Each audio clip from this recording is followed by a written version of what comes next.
Hello, everybody. I'm Grace O'Gorman, your host today. I'm the External Affairs Director and I lead our international team at the UK Agri-Tech Centre. I can promise you a real treat today. I am joined by not one, but two leading lights. First up, we have Charlie Guy, the CEO and founder of LettUs, a world-leading advanced aeroponics technology business. You're very welcome today, Charlie. Lovely to see you. And the second Charlie in the lineup, Charlie Mercer, the Policy Director at the Unstoppable Startup Coalition. Really fabulous to have you here today. So what's on the menu? We're talking about business growth and barriers to scale, something that's incredibly important for companies like LettUs, but of course, all of the companies you work with, Startup Coalition as well. And this conversation forms part of a wider series of events, both online and in person. You'll see them on the UK Agri-Tech Centre's website as part of our Growth Week, which runs from the 2nd to the 6th of February and supported by our Grow Your Own Way campaign. So let's start with our panellists. We'll introduce them, say hello and get to know a little bit more about them. For LettUs, Charlie, give us a little potted summary, if you will, about the company, your role in it, and maybe just a little bit about what's keeping you interested in your work this week. Yeah, great to be here, Grace. Thanks for the invite today. So I'm Charlie Guy. I'm the CEO and co-founder of LettUs. We're an indoor agriculture company, so we're focused on the advanced greenhouse sector, also some of the high-tech indoor farms that you see as well. So whether that's single layer, stacked, we don't mind. We're focused on boosting the productivity, boosting yield, reducing water consumption, and really supporting growers worldwide to get the most out of their indoor system, whether that's in a greenhouse or a more controlled environment. What's keeping me interested, motivated? It's the start of a new year, and we've got a lot of really exciting projects that we're supporting all over the world now. So last year we developed and delivered projects across Europe, so Italy, Switzerland, in India, in Kuwait, and also most recently in Canada, North America. So we are across multiple continents now, and we've got projects that are all driving to scale up and increase their impact, increase the scale of what they're doing with our technology. So we're super excited to be supporting those, doing that from our base here in the UK, here in Bristol, is really exciting for me and really exciting for our team. A fabulous example of a company that's really done that, the big bit, which is scaling. Thanks, Charlie. And not too far away, also in Bristol, Charlie Mercer, what's going on with the Startup Coalition? Give people a bit of an introduction if they've not heard of you already. I see you've had a very busy start to the year. What's not going on with the Startup Coalition, Grace? No, we're very privileged at Startup Coalition because we basically get to spend most of our time with founders like Charlie, learning about, frankly, the magical things that they're doing up and down the length and breadth of the UK. We also have to chat to policymakers and parliamentarians, which is often a pleasure, sometimes a chore. But the role we play and have played for the last 16 years is really sitting at that interface between the two worlds, two very different worlds, and understanding, again, what's going on in the UK for venture-funded businesses. Where are we punching above our weight? Where have we got the next, unicorn in the making? And then, crucially, where is government policy, regulation, catalyzing those unicorns, or indeed hindering their growth? And we do an amazing job in the UK of inventing stuff, early stage innovation. We have incredible universities. We have an entrepreneurial spirit across every part of this wonderful country. We're not the best at scaling, so that is a theme that we, as the ecosystem has matured, and again, we've been doing this for 16 years now. So we've seen a number of firms really scale to huge heights, but all too often, amazing firms don't get to that stage. So we're going to be spending a lot of time this year, I think, thinking about scale up, and a very timely announcement yesterday from Business Secretary Peter Kyle, who's also focusing on scale up. And alongside that, every day making sure that we are keeping our ears to the ground, speaking to amazing founders like Charlie, and understanding where we can provide support, assistance, advice, but then crucially campaigns that win and make the UK the best place in the world to start, scale, and exit. Sounds like it's particularly timely to talk about scale. So yeah, fabulous to have you both here. Thinking about LettUs and going back, dialing back the years a little bit, Charlie, what was really thinking about it the moment you realized you went from a great idea, thinking about the sustainable tech that you had and turning that into a commercial business? Was there a penny drop moment when you thought this can actually really happen? Yeah, I guess with you asked me to cast my mind back further than I'd like now.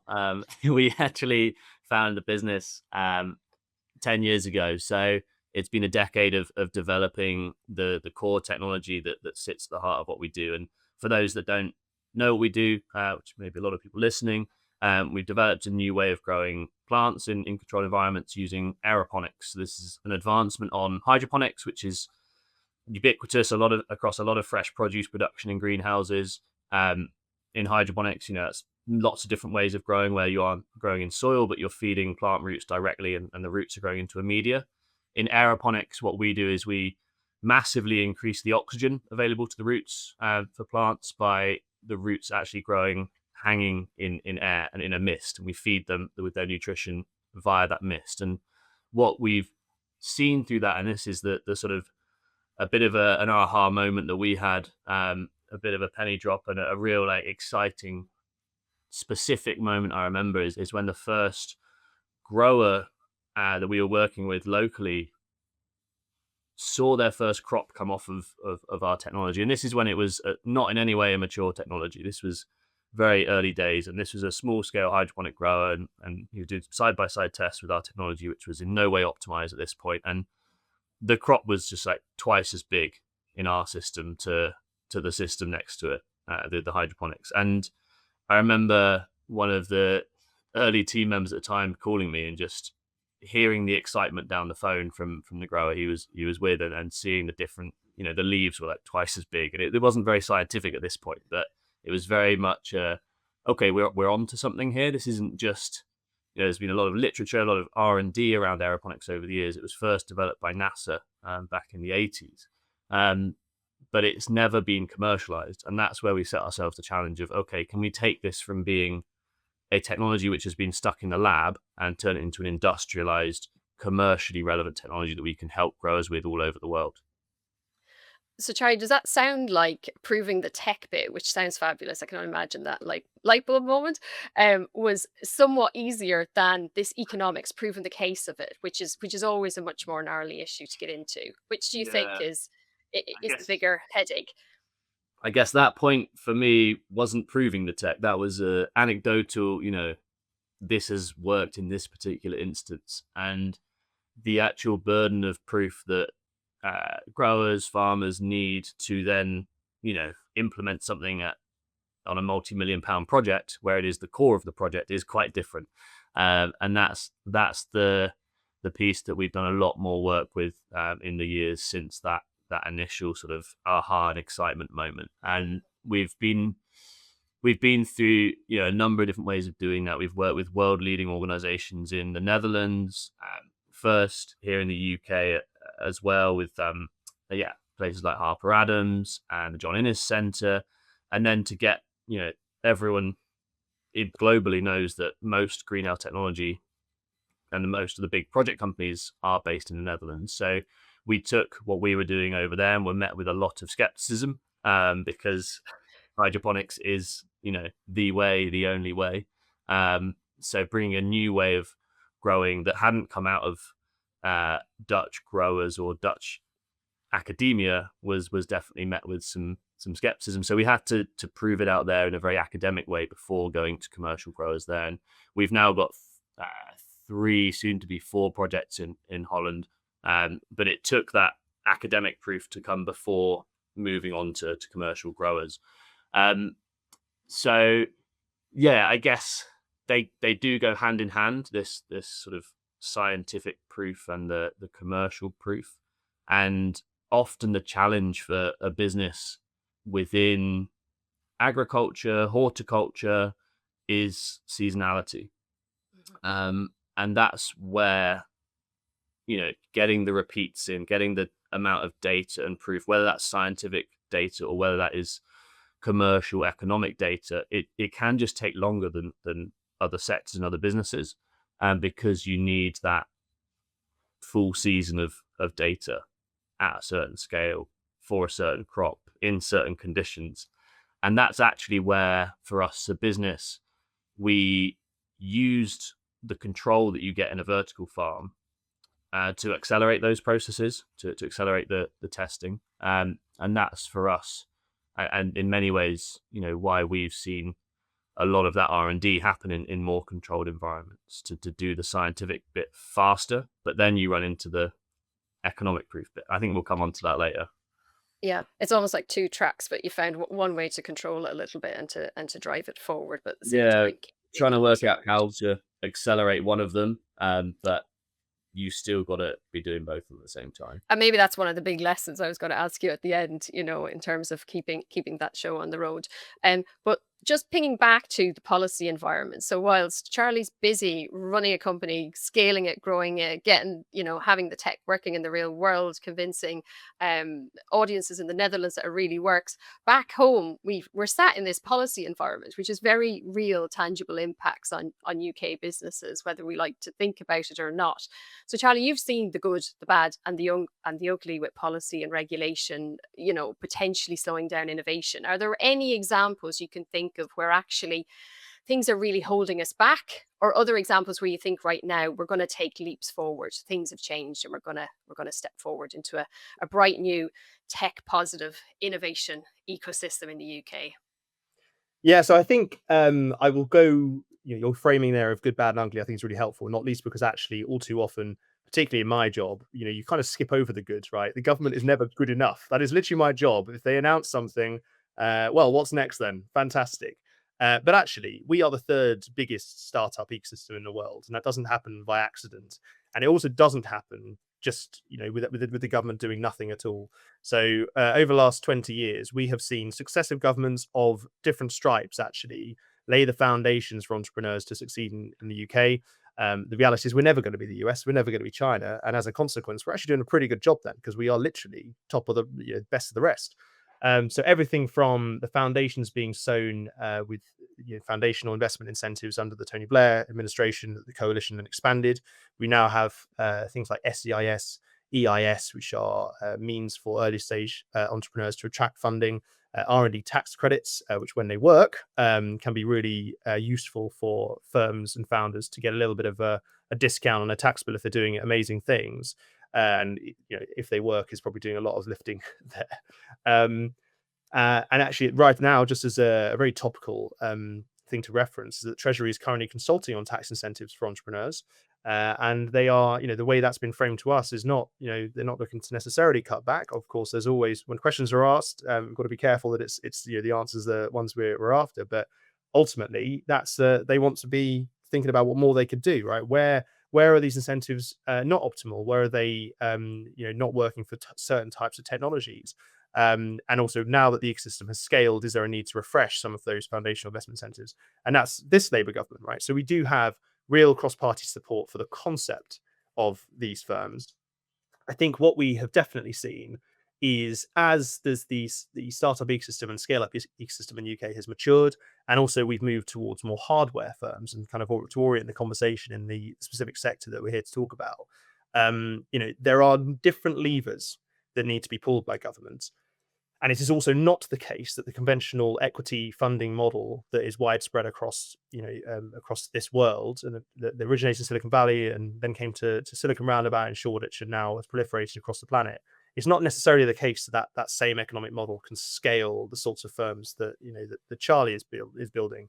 And as a consequence, there are different things the government needs to think about, and that's everything from the foundations of how easy is it to build a factory, right? If we want LettUs Grow to be building their products at scale and frankly designing a first of a kind in the UK, how do we make sure they can do that fast for good value? And obviously it's going to cost probably quite a lot, Charlie, I imagine. But how do we make sure that it is affordable or is price competitive with elsewhere? Because the other thing is that folks like Charlie are I'm sure very proud of where they've started, but the reality is that once you've got investors on board, and indeed if you are looking to really scale to the heights that many entrepreneurs want to take their businesses, they won't blindly just wait for the UK to be the best place in the world to scale where what they're doing.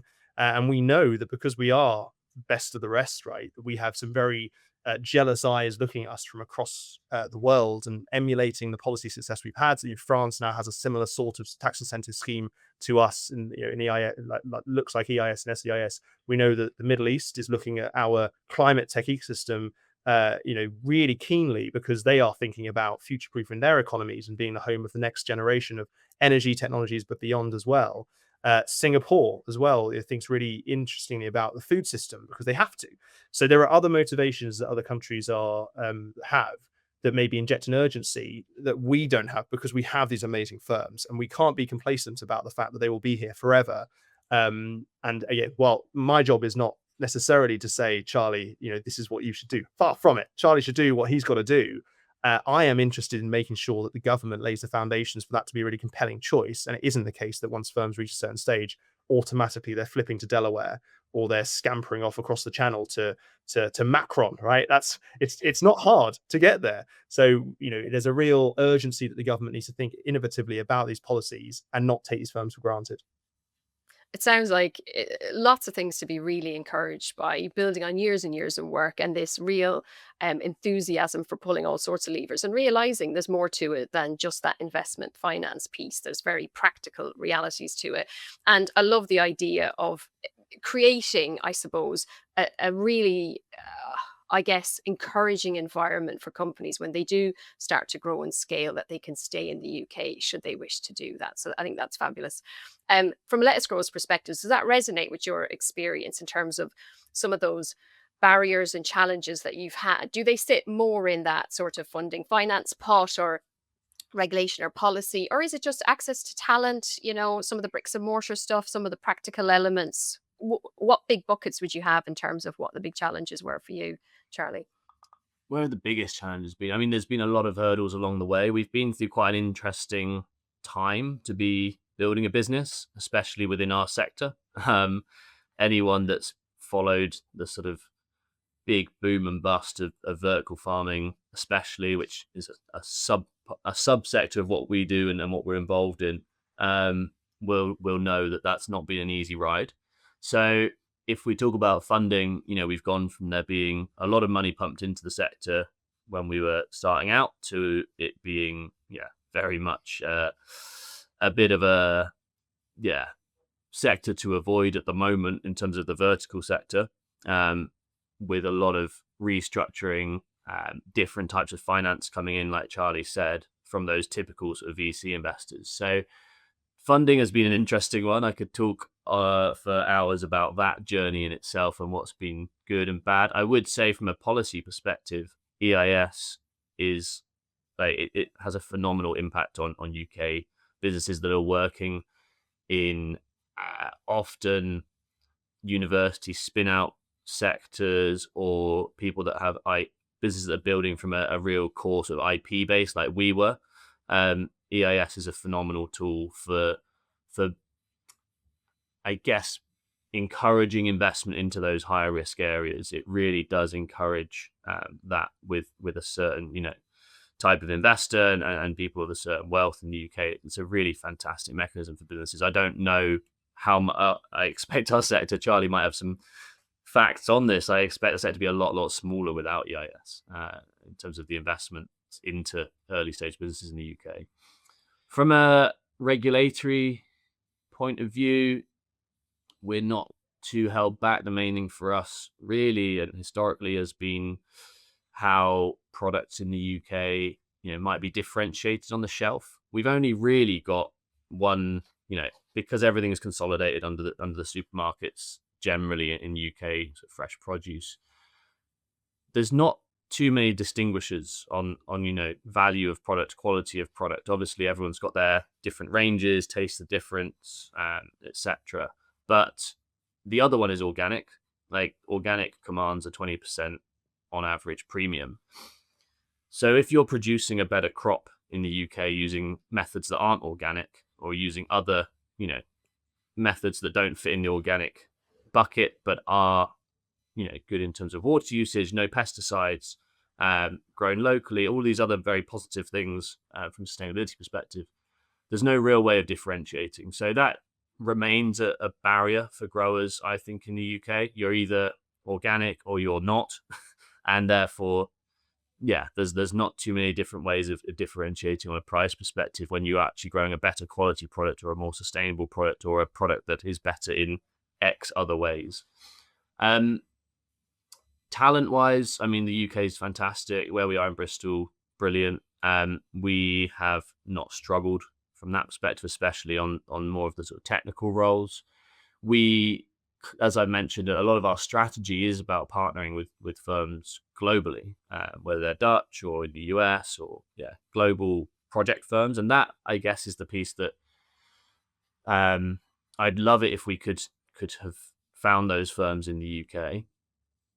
The size of our market is probably the biggest limitation there around greenhouses and protected cropping, which means those firms aren't in the UK. We're proudly partners with Cambridge HOK, the leading greenhouse company here, but the amount of growing area that we have in the UK just is very small on a global scale. So those opportunities for large scale projects, we do have to have a very global outlook, and we've been really supported by DBT and other organisations within government to obviously the UK Agri-Tech Centre as well, outside of government, to really explore that and push into different markets. Because in many ways, if you're a technology company within agriculture, agri-tech in the UK, most of the time you have to have a global outlook if you're looking at the return profiles that are needed for a venture-backed business. So that's where we have had a lot of support to look globally from a UK base. Fantastic. And I think it's a huge lesson to learn, isn't it, as early as possible, is having that international mindset from the get-go. It's real survival, but then translating that into massive opportunity. And Startup Coalition, Charlie, of course, you're based in the UK. How do you navigate that UK versus global and getting the benefits for UK startups as well from that connectedness? Is that something that you're plugged into as well? So to some degree, the reality is if I started knocking on Charlie's door and saying I can introduce you to international customers, I think we would probably be doing little else than that. And there are other colleagues such as the UK Agri-Tech Centre who are obviously doing amazing work in that space. Our international lens is more from perspective of one, where can we leverage and emulate best practice from elsewhere? But two, where have we got competitive threats, right? And I think in this space, Charlie's mentioned that the Netherlands is far and away. It's a different paradigm over there because they have had for many, many years a concerted focus by government on a sector. And as a consequence, it's probably, again, we're not necessarily ever going to be on a par, but we need to be mindful of how they've gone about doing that. Is there a UK flavour of that approach? And otherwise in the food sector more generally, again, I mentioned some of those jurisdictions before, places like Singapore and Israel that have thought about food production in a different way. The role of technologies, because of just them being smaller places, they have to think about this stuff. Interestingly, we have started to see the UK government think about ag tech in a more strategic way.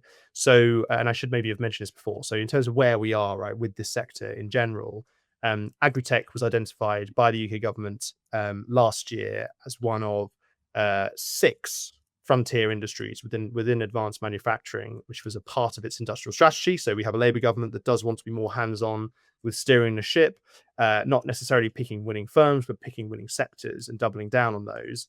And agri-tech was identified as one of those. And then alongside that, we've seen some work around with the food strategy coming out. So there was a UK food strategy about 4 or 5 years ago, which Henry Dimbleby wrote, which was an independent review and then responded to by the Boris Johnson government. And now we've got a refreshed one. I'd say, our verdict on that, and again, going back to, is it something that's going to put us on a par with some of these international leaders? Absolutely not, right? So first of all, and this gets you to the little peek behind the curtain of some of the weeds that we have to navigate. The way in which the government picks the sector, it's not as simple as saying this is what agri-tech is, right? Because obviously you need to have a way of classifying what you mean. And the way they do that is through these wonderful things called SIC codes or HS6 codes. And HS6 is about exporting products, and SIC codes, SIC codes, were designed to enable classification of the economy so that if the government was going to intervene, they could determine what they mean by agri-tech. Unfortunately, they have not been updated for 20 years. So if you're going to be intervening in the economy and you're excluding 20 years of innovation and technology, such as the work that Charlie's doing, you're not necessarily going to be able to intervene in the way you want. And usefully, they are being updated right now. Unfortunately, obviously, the fact that it hasn't happened already means that this industrial strategy in the year that we've had so far has probably been suboptimal for the sorts of firms that we are interested in. And again, a very niche example of this, the government is about to subsidize energy bills for big businesses and energy intensive firms, in addition to previous support they've announced, and through the British Industrial Competitiveness Scheme. And again, the way in which they're targeting firms under this scheme, which will result in a 90% discount on energy bills, is through the SIC code that they are classifying industries through. And unfortunately, we've been part of conversations with colleagues across many trade bodies who have made similar remarks. The horticultural sector is a massive loser in this space because of how it is currently classified under these SIC codes. And so we have a somewhat unfortunate situation where a policy that really could help the sector at large, because energy is a massive cost for Charlie's customers, they're missing out at the moment, right? And we have some of the highest energy bills in the world, and certainly in Europe.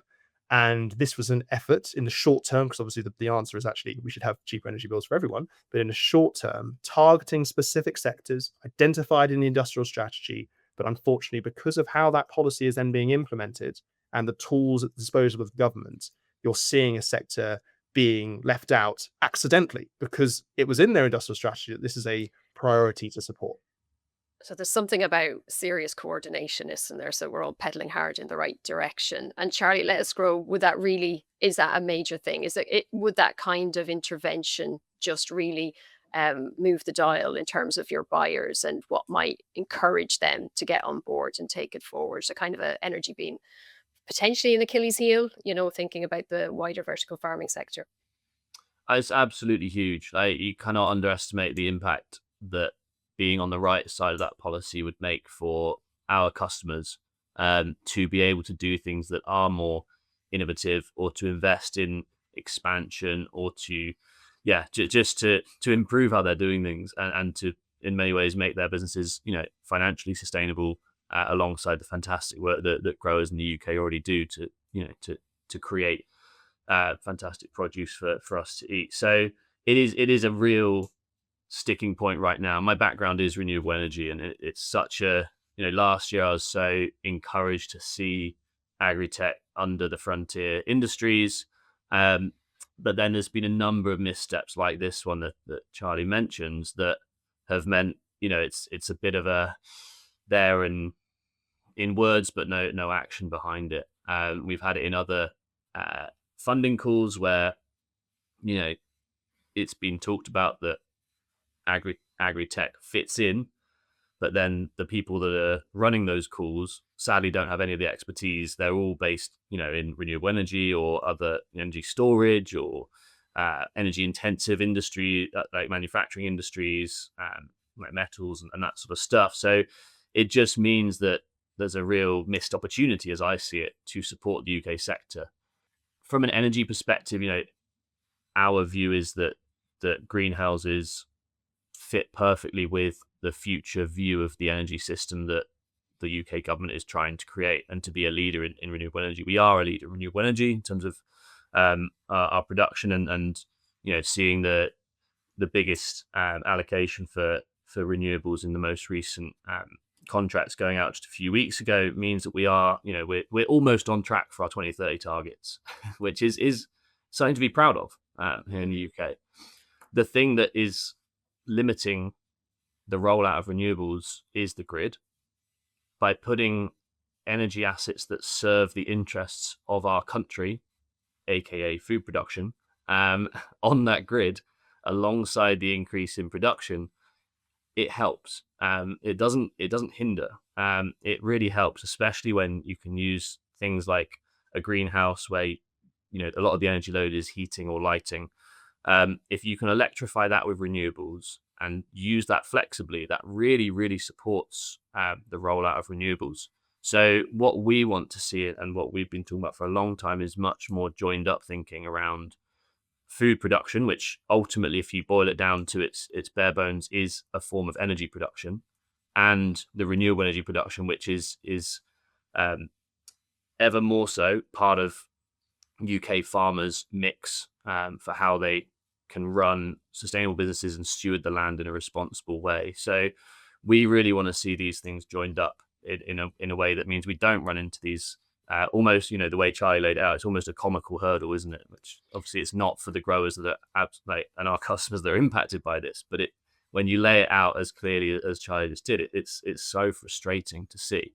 So we really want to see this joined up better, and we don't think it's hard, to be honest.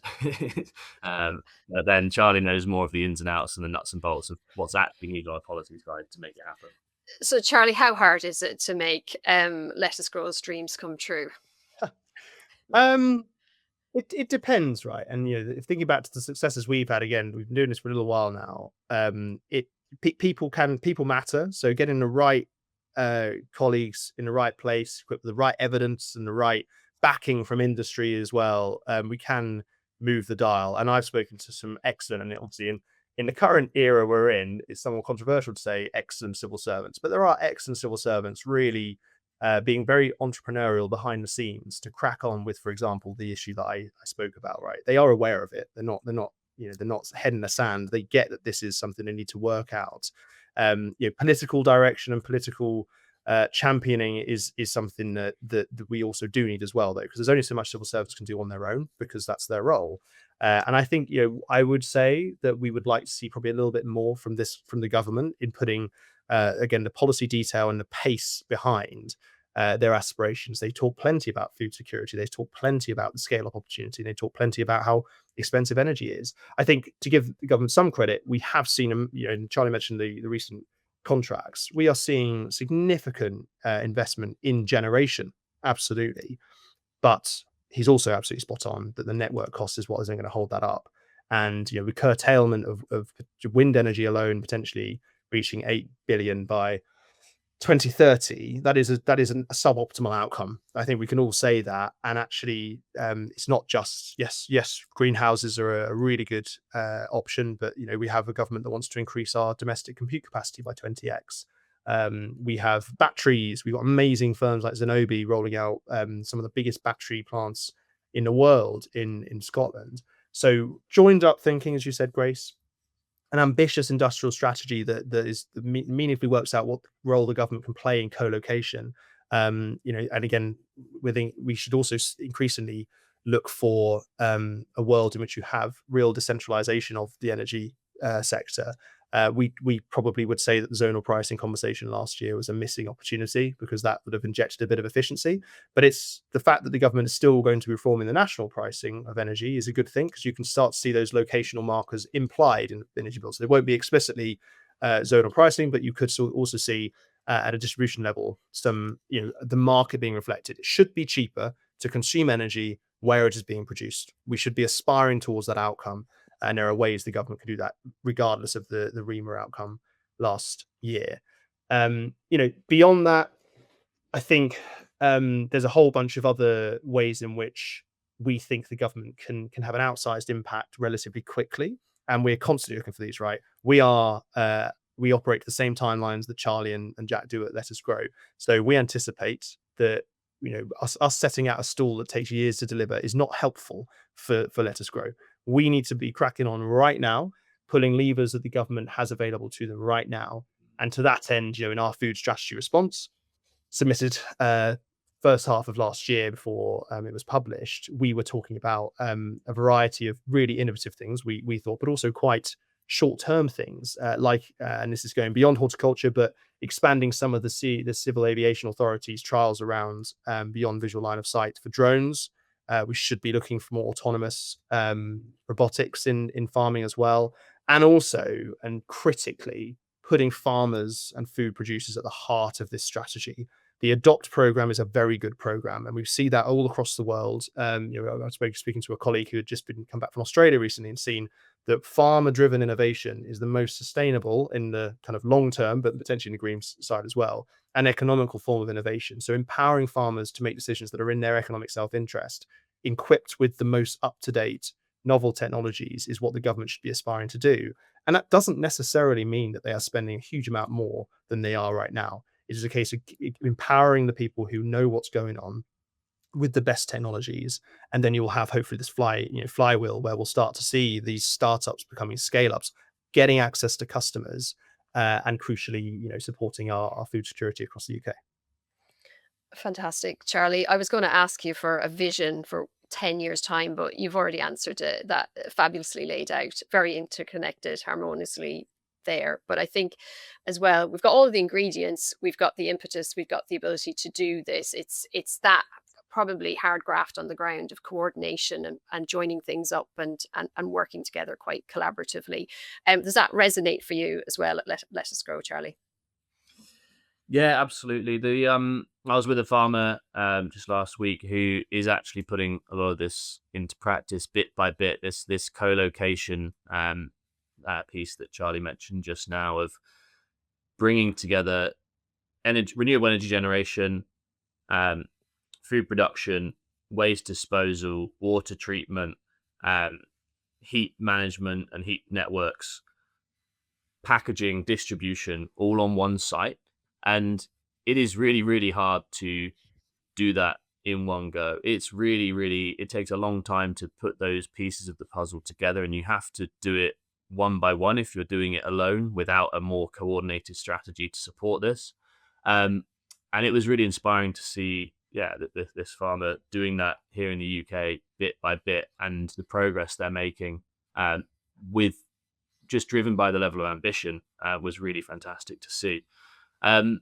But the thing that would support that is, some of the things we've talked about that could make it go faster. I'm excited about some of the sort of more recently coming out local innovation partnerships funding. For those that don't know, I think it's a £500 million package from government through UK Agri to support specific sectors and sector-based innovation in certain geographies. So there are pots of money coming out that, if the right people can work together to coordinate on, could start to see some of these ambitions and visions for a more circular and joined up energy and food mix come together faster. So I think leveraging some of the opportunities that the government has been working on and putting out there that are new and are actually supporting innovation within regions, whether that is Adopt or this LIPF funding that I just mentioned, that if we can get the right people there, as Chai just said, to be collaborating on this, we can move towards that joined up ambition much faster. So that's something I'm really excited about at the moment, is leveraging what there is, pushing for more. I've been pushing for Adopt to go to the next stage for pretty much since it came out. It's a great starting point to test innovations, but it doesn't enable you to scale them yet. So pushing for the Adopt ceiling to go a bit higher to allow bigger impact for farmers that are really driving that innovation. That will be great to see as well. So I think there's some really good signs from what's coming through. It just requires a lot of first it requires understanding of these pots and awareness, and then it requires concerted effort and collaboration between companies like ourselves and farmers and growers to make this stuff happen. A lot of optimism there, Charlie, which I think you need as a co-founder and CEO of your own company. I'm thinking that's a basic ingredient, and it falls on me to tie this all up and to bring you right around to the beginning of this in your journey. And I suppose the only thing I'd ask you is, what advice would you give to other founders, Charlie, out there? Optimism is a good one.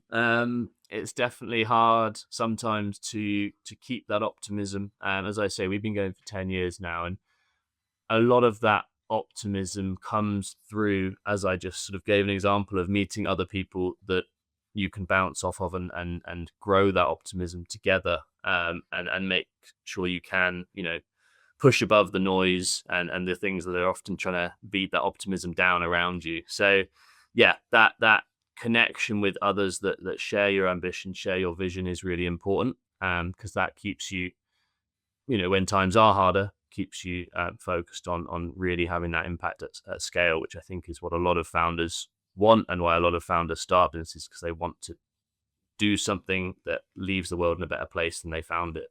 So that building those connections, making sure you invest in those relationships with the people that do give you energy and can meet or exceed your own ambitions and drive those to go further and faster is one of my big bits of advice, I'd say.